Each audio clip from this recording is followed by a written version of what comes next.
Informação de Carla Zambelli, Barros. Pois é, Pitoli, em nova audiência, dessa vez na Corte de Cassação da Itália, terceira e última instância, o procurador de Justiça deu parecer contrário ao recurso da deputada federal Carla Zambelli, do PL de São Paulo, presa no país europeu há mais de 2 meses. A decisão definitiva dos juízes sai ainda hoje ou amanhã. A Justiça agora analisa o caso após manifestação do procurador e da defesa. O recurso de Zambelli foi o 6º a ser discutido na manhã de hoje em Roma, dentre os mais de 20 casos. Os advogados estiveram na sala por cerca de 45 minutos e o italiano Giuseppe Bellomo, que faz a defesa da brasileira, disse estar otimista, mesmo após a manifestação contrária do procurador. O recurso busca reverter a decisão da Corte de Apelação em Roma, que em agosto rejeitou o pedido de liberdade provisória ou prisão domiciliar. Na ocasião, os magistrados entenderam que havia fortes indícios de risco de fuga por parte da deputada. Olavo, vale destacar um ponto. Nós temos hoje, nessa interlocução entre governo brasileiro e governo italiano, Ricardo Lewandowski, ministro da Justiça. É certo que de vez em quando o Alexandre de Moraes atropela as válvulas aí, passa por cima, enfim, né, solapando todo mundo de maneira atabalhoada, a gente sabe disso. Mas quem trata direto é Ricardo Lewandowski. Esse que é ministro da Justiça hoje foi vice-presidente do Tribunal Superior Eleitoral em tempos de Alexandre de Moraes. Veja, ele foi ministro do Supremo Tribunal Federal e nitidamente tem um lado, e é esse que está pressionando o governo italiano para extraditar, para destruir de uma vez por todas a vida de Carla Zambelli. Ao mesmo tempo, nós temos quem persegue Carla sancionado por uma lei que ou é por corrupção, que o cidadão é sancionado, e eu não posso atestar aqui que haja corrupção, mas sim violação de direitos humanos. Quando eu estive em Roma, há 2, 3 semanas, em conversa com a turma ali, e eu repito, eu não tenho nenhum problema em dizer, tá? Eu não consigo acreditar no trabalho do advogado da Carla. Não estou preocupado com o que ele vai pensar sobre mim, ele sabe, né? Eu acho fraco, eu acho que é um trabalho que passa longe do que deveria ser do ponto de vista de luta pela cliente, quando o assunto pera um pouquinho, ela está presa, ela está perseguida por alguém que está sancionado, violador de direitos humanos. Quem está pressionando o governo era um ex-ministro do Supremo Tribunal Federal que também ajudou a perseguir a Carla. Ou seja, está tudo errado, essa água está suja. E eu acho um trabalho fraco. O Fábio sabe o que eu penso dele, não estou preocupado, né? Acho um trabalho fraco. Mas, enfim, os advogados italianos tentam fazer a sua parte. Em alertas que foram disparados, inclusive por Tagliaferro. Eduardo Tagliaferro está fazendo um trabalho inclusive para ajudar a Carla, mostrando o seguinte, está aqui a perseguição, em mensagens de texto, Alexandre de Moraes mandava perseguir Carla Zambelli. E ela está presa por uma determinação desse cidadão. Ou seja, a gente tem muito para avançar, mas nós temos uma água suja por aqui, que era um ex-ministro do Supremo, não sei o que do TSE, ministro da Justiça. O capim está comendo boi, Olavo. Concorda comigo? A justiça, Pitoli, perdão, você ia falar mais alguma coisa? Pois não. A justiça no Brasil tem lado. A justiça, mas nunca chegamos nesse patamar na história do Brasil. A justiça tem lado, e tem um lado nítido, um lado claro, um lado exposto. A cada 4 processos, a cada 5 processos no STF, 4 são contra pessoas com ideologia de direita. Isso não está certo, isso está muito errado. As denúncias de Tagliaferro, nós vivemos uma justiça com lado, com viés, com identidade política. Não são julgamentos sem observar o nome na capa do processo. Esse é o primeiro ponto. Quando se fala em advogar, o Pitoli fez essa fala, existem 2 grandes posições dentro da advocacia. As posições ativas e as posições reativas. A discussão do processo de Carla Zambelli, nesse momento na Itália, se voltam para risco de fuga. Esse seria, então, uma posição reativa. Olha, estão falando em risco de fuga, combateremos as informações baseadas em risco de fuga. Quando, na verdade, o que deveria ser colocado numa posição ativa é: Carla Zambelli é uma perseguida política.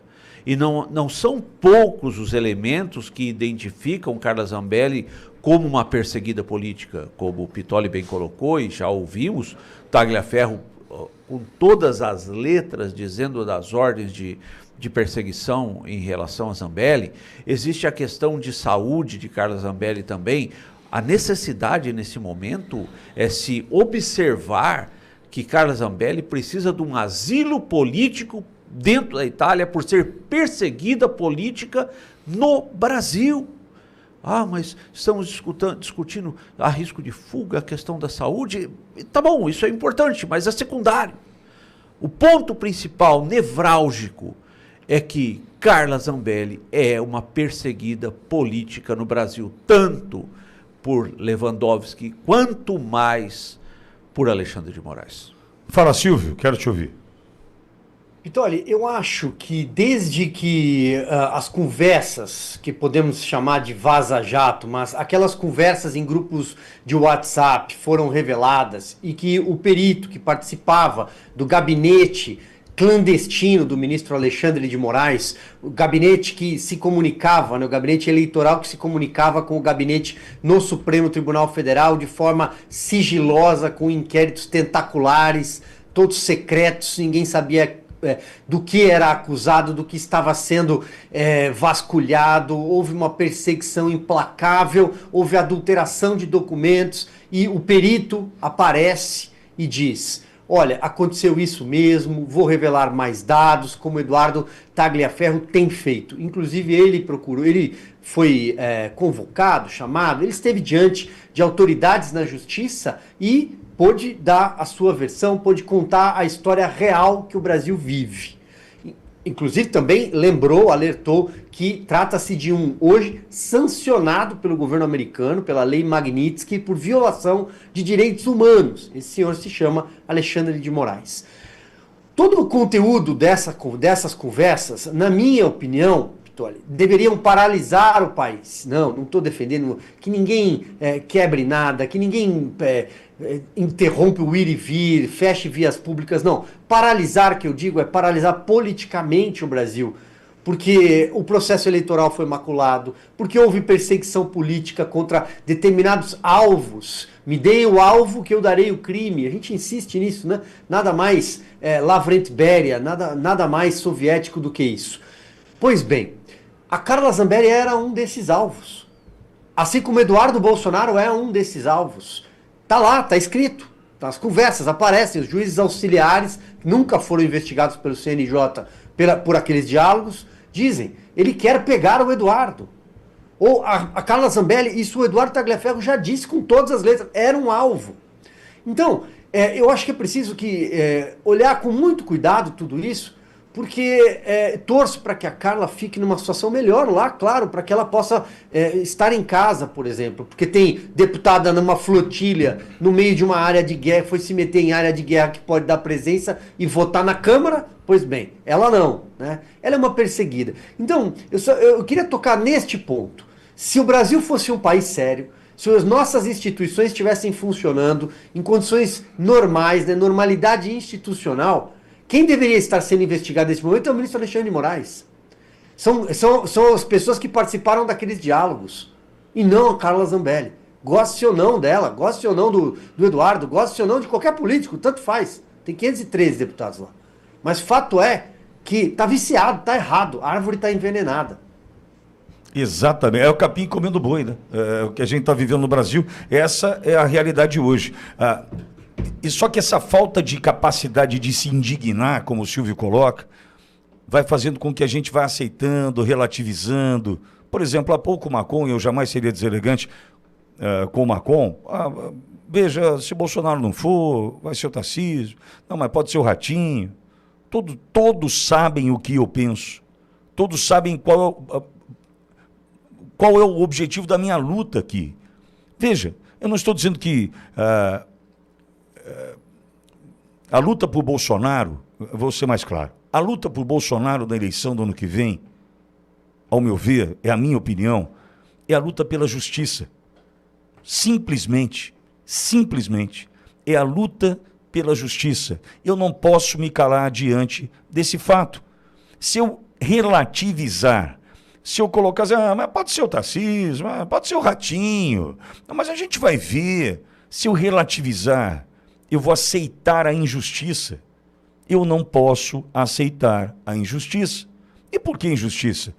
Por quê? Eu vou tirar um homem de uma disputa por conta de uma reunião com embaixadores, por conta de abuso de de poder econômico de um 7 de setembro, aí eu vou criar uma farsa, uma mentira com relação ao 8 de janeiro para poder condenar inocentes a 14 anos e justificar assim a condenação de Bolsonaro a 27, e vou aceitando? É isso então? É isso então? Então, essa nossa falta de capacidade de se indignar de um Brasil que é plateia, né, de um Brasil que terceiriza, alguém tem que fazer alguma coisa. O dia que você olhar no espelho e dizer, alguém tem que fazer alguma coisa, você ficou para trás. Estão te trazendo a reboque. Você está ficando pesado demais. Faça você, meu. Qual a sua parte? O que você pode fazer? Meça o seu tamanho, a sua possibilidade e faça o que você pode. Porque reclamar é fácil. Fazer dá um trabalho. Mas vamos lá.